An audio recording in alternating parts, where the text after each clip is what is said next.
Assalamualaikum warahmatullahi wabarakatuh. Di sini saya akan bacakan presentasi tentang sejarah Perang Diponegoro yang telah dirangkum oleh kelompok kami.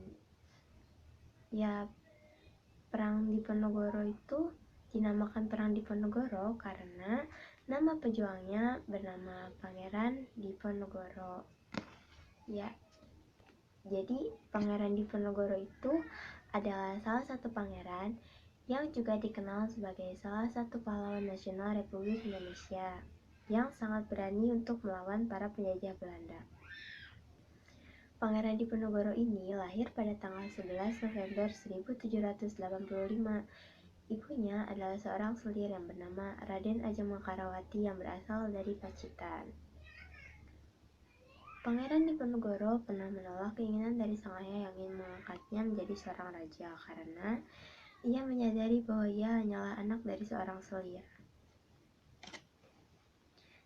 Perang Diponegoro itu adalah perang besar yang terjadi selama 5 tahun, yaitu pada tahun 1825 hingga tahun 1830 di Pulau Jawa.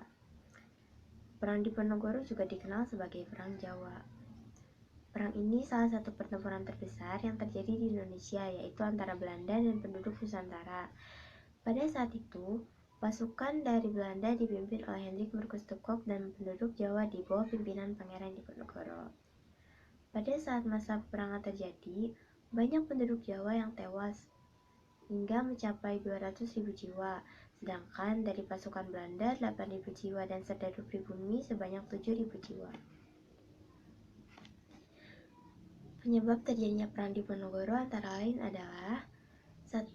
Timbulnya rasa kekecewaan di kalangan para ulama karena masuknya budaya barat yang tidak sesuai dengan ajaran agama Islam. Yang kedua, wilayah Kesultanan Mataram yang semakin sempit dan para raja sebagai pengusaha pribumi yang mulai kehilangan kedaulatan. Yang ketiga, Belanda ikut campur tangan dalam masalah kesultanan. Yang keempat, sebagian dari bangsawan merasa kecewa karena Belanda tidak mau mengikuti adat istiadat dari keraton.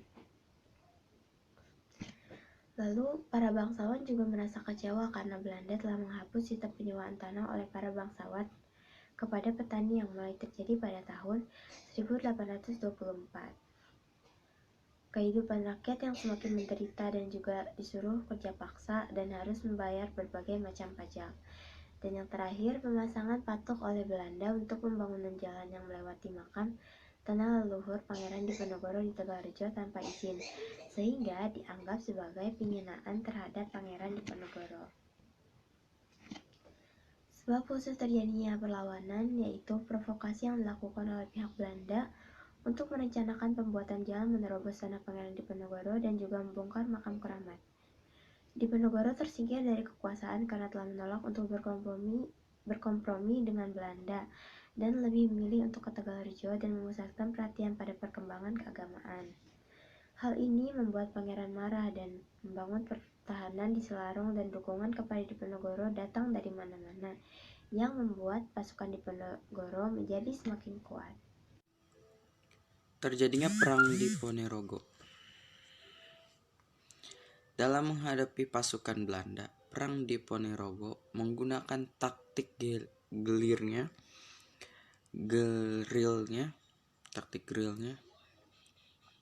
yaitu dengan melakukan pengelabuan untuk menghadapi pasukan Diponegoro.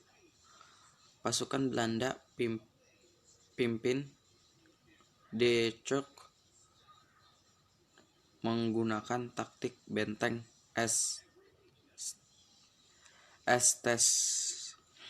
Stetzel, yaitu mendirikan benteng di setiap daerah yang dikuasainya, yang dihubungkan dengan jalan agar komunikasi dan penggerakan pasukan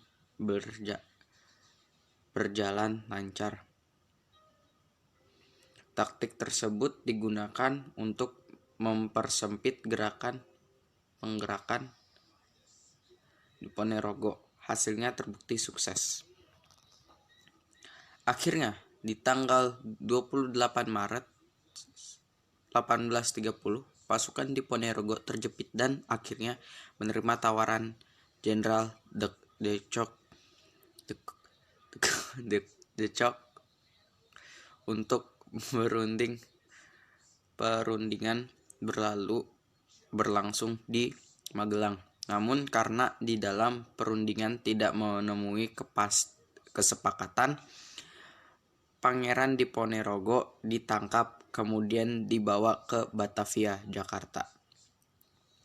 Sampai akhirnya diasingkan di Manado, dipindah ke Makassar.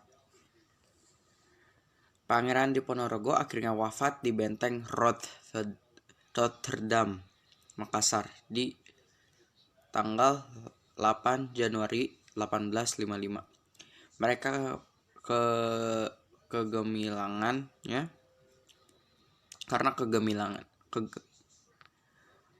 karena kegemilangannya dan kegencaran dalam perang serta diperoleh beberapa kemenangan, Pangeran Diponegoro diberi gelar Sultan Abdul